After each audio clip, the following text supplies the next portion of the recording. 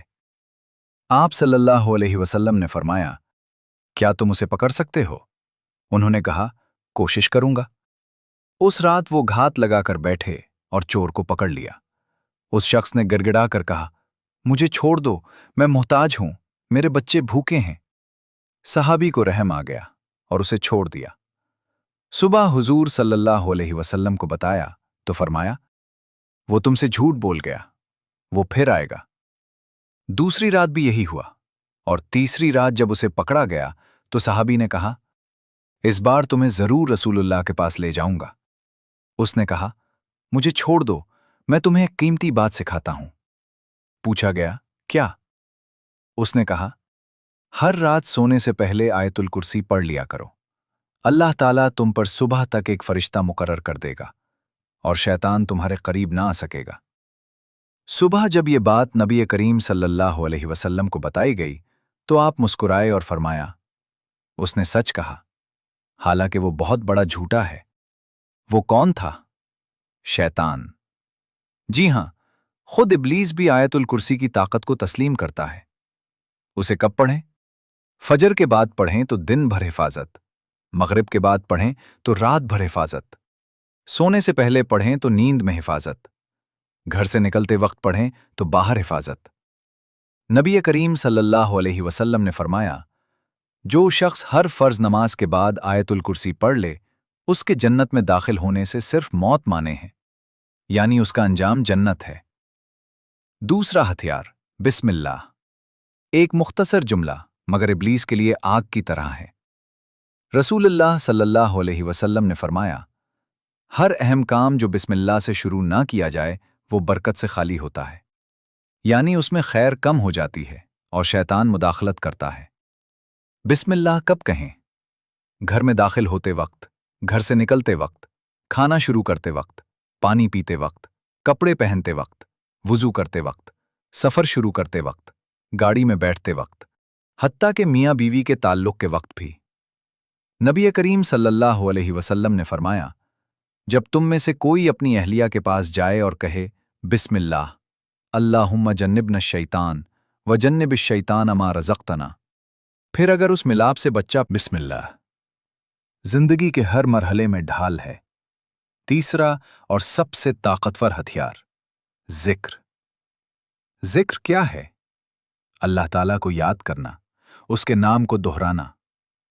آسان ترین اذکار، سبحان اللہ، الحمدللہ، اللہ اکبر، لا الہ الا اللہ۔ نبی کریم صلی اللہ علیہ وسلم نے فرمایا، جو شخص دن میں 100 مرتبہ سبحان اللہ و بحمدی کہے، اس کے گناہ معاف کر دیے جاتے ہیں، خواہ وہ سمندر کے جھاگ کے برابر ہوں۔ جو دل ذکر سے زندہ ہو جائے، اس پر شیطان کا وار کمزور پڑ جاتا ہے۔ ذکر وہ نور ہے جس کے ہوتے ہوئے وسوسے کی تاریکی ٹک نہیں سکتی۔ رسول اللہ صلی اللہ علیہ وسلم نے فرمایا، شیطان انسان کے دل سے چمٹا رہتا ہے۔ جب بندہ اللہ کو یاد کرتا ہے تو وہ پیچھے ہٹ جاتا ہے، اور جب بندہ غافل ہو جاتا ہے تو شیطان اس کے دل پر قابض ہو جاتا ہے۔ اس لیے اپنے دل کو خالی مت چھوڑو، اسے ذکر الہی سے آباد رکھو۔ صبح و شام کے اذکار کو لازم کر لو۔ صبح 3 مرتبہ پڑھو، اعوذ بکلمات اللہ التامات من شر ما خلق، یعنی میں اللہ کے کامل کلمات کی پناہ مانگتا ہوں اس کی مخلوق کے شر سے۔ صبح و شام 3 مرتبہ پڑھو، بسم اللہ الذی لا یضر مع اسمہ شیء فی الارض ولا فی السماء وہو السمیع العلیم، یعنی اس اللہ کے نام سے جس کے نام کے ساتھ زمین و آسمان کی کوئی چیز نقصان نہیں پہنچا سکتی، اور وہ خوب سننے والا، جاننے والا ہے۔ نبی کریم صلی اللہ علیہ وسلم نے فرمایا، جو شخص اسے صبح 3 مرتبہ پڑھے اسے شام تک کوئی نقصان نہیں پہنچتا، اور جو شام کو 3 مرتبہ پڑھے اسے صبح تک کوئی نقصان نہیں پہنچتا۔ قرآن وہ نور ہے جس سے شیطان بھاگتا ہے۔ رسول اللہ صلی اللہ علیہ وسلم نے فرمایا، جس گھر میں سورۃ البقرہ پڑھی جائے وہاں سے شیطان بھاگ جاتا ہے۔ خاص طور پر سورۃ البقرہ کی آخری 2 آیات، آمن الرسول۔ نبی کریم صلی اللہ علیہ وسلم نے فرمایا، جو شخص رات کو سورۃ البقرہ کی آخری 2 آیات پڑھ لے وہ اس کے لیے کافی ہو جاتی ہیں، یعنی اس رات حفاظت مل جاتی ہے۔ اسی طرح سورۃ الاخلاص، سورۃ الفلق اور سورۃ الناس کو سونے سے پہلے پڑھنا اور ہاتھوں پر دم کر کے پورے جسم پر پھیرنا آپ صلی اللہ علیہ وسلم کا معمول تھا۔ دعا سب سے مضبوط حصہ، اسے صبح و شام پڑھو، شیطان دور رہے گا۔ اخلاص وہ مقام ہے جہاں شیطان کی رسائی ختم ہو جاتی ہے۔ اللہ تعالیٰ نے فرمایا، میرے مخلص بندوں پر تیرا کوئی زور نہیں۔ اخلاص کیا ہے؟ ہر عمل صرف اللہ کے لیے کرنا، نہ دکھاوے کے لیے، نہ لوگوں کی تعریف کے لیے، بلکہ صرف اس کی رضا کے لیے۔ جہاں اخلاص ہو وہاں شیطان کا داخلہ بند ہو جاتا ہے۔ صبر اور توکل بھی ڈھال ہیں۔ ابلیس کی سب سے بڑی چال مایوسی ہے۔ وہ کہتا ہے، تیرا گناہ بہت بڑا ہے، تو ختم ہو چکا ہے، اللہ تجھے معاف نہیں کرے گا، اب تو جہنم والوں میں سے ہے، گناہ کرتا رہ۔ مگر اللہ تعالیٰ فرماتے ہیں، اے میرے بندو، جنہوں نے اپنی جانوں پر ظلم کیا ہے، اللہ کی رحمت سے نا امید نہ ہو، بے شک اللہ تمام گناہ معاف کر دیتا ہے۔ گناہ کتنا ہی بڑا کیوں نہ ہو، دروازہ توبہ کھلا ہے۔ نبی کریم صلی اللہ علیہ وسلم نے فرمایا، مومن کا معاملہ عجیب ہے، اس کے ہر حال میں خیر ہے۔ اگر خوشی ملے تو شکر کرتا ہے، وہ اس کے لیے بہتر ہے، اور اگر تکلیف آئے تو صبر کرتا ہے، وہ بھی اس کے لیے بہتر ہے۔ ابلیس چالاک ہے، مگر اللہ اس سے زیادہ قادر ہے۔ ابلیس قریب ہے، مگر اللہ تعالیٰ اس سے بھی زیادہ قریب ہے۔ قرآن میں ارشاد ہے، ہم نے انسان کو پیدا کیا اور ہم جانتے ہیں جو اس کا نفس وسوسہ ڈالتا ہے، اور ہم اس کی شہ رگ سے بھی زیادہ قریب ہیں۔ اگر شیطان رگوں میں دوڑتا ہے تو یاد رکھو، اللہ تعالیٰ اس سے بھی زیادہ قریب ہیں۔ بس اس کی پناہ مانگو، ذکر کرو، دعا کرو، نماز قائم رکھو، قرآن پڑھو، بسم اللہ کہو، استعاذہ پڑھو، اور یقین رکھو کہ اللہ تمہارے ساتھ ہے۔ ابلیس کا انجام واضح ہے، جہنم۔ تمہارا انجام بھی واضح ہو سکتا ہے، جنت۔ فیصلہ تمہارے ہاتھ میں ہے۔ انسان اللہ کی خاص تخلیق ہے۔ ہم فرشتوں اور حیوانوں کے درمیان پیدا کیے گئے ہیں۔ چاہیں تو فرشتوں سے بلند ہو جائیں، اور اگر شیطان کے پیچھے چلیں تو حیوانوں سے بھی نیچے گر جائیں۔ انتخاب ہمارا ہے۔ جیسا کہ اہل علم نے کہا، کبھی فرشتے انسان کے حال پر رشک کرتے ہیں، اور کبھی شیطان بھی انسان کے زوال پر حیران رہ جاتا ہے۔